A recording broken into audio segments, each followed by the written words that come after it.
mga busy ang mga tao dito, guys. Hanggang pwede mo naman buwan na eh. Ngayong niluluto ko. Saluhan mo ako ng 3,000. Wow!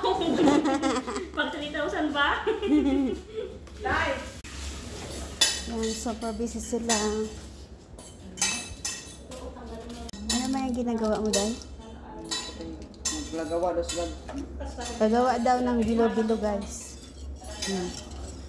Yung isa nga. Yung isa, nagawa naman to ng Indomie. Indomie.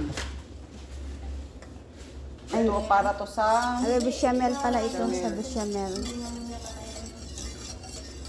Dito natin para madaling matuto.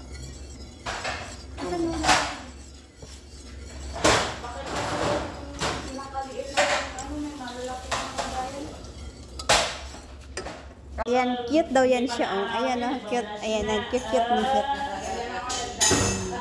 Ayan, donut. Sino gusto dyan ng donut? Ito naman, mango. Kanin. Ano?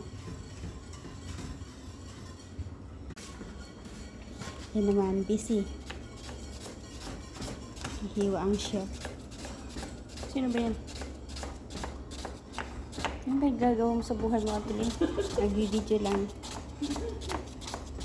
Gusto mo pa talagang pakita yung pagsisibuyas ko? Baka Yes, umiyak of sila pagka course. napanood nila yung sibuyas. Ayan, gusto pa yung mukha niya. Ayan. Chicken. Ayan, busy man siya ka alog-alog ng pang bechamel niya. Sige tawa, oh. Yung isa dyan, busy ka ML. Ayan. Yan, seryoso masyado. Ayan, sabay tago niya, oh.